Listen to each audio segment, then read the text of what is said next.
আরশের নিচেই যে জান্নাত সেটা হচ্ছে জান্নাতুল ফেরদাউস।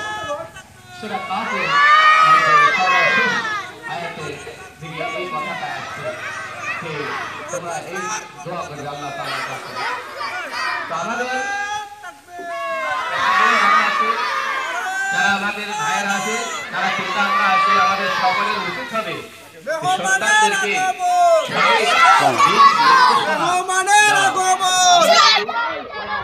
কাশিমালকুড়ি মাদ্রাসার পক্ষ থেকে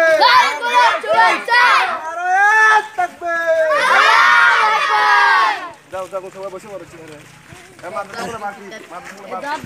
ওয়ালাইকুম আসসালাম। আসসালামু আলাইকুম।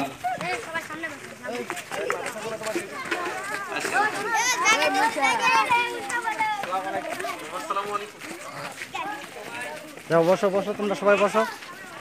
আসসালামু আলাইকুম।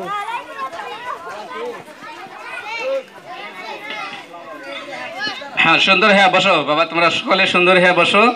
হ্যাঁ, লাইন হয়ে সুন্দর হয়ে বসো।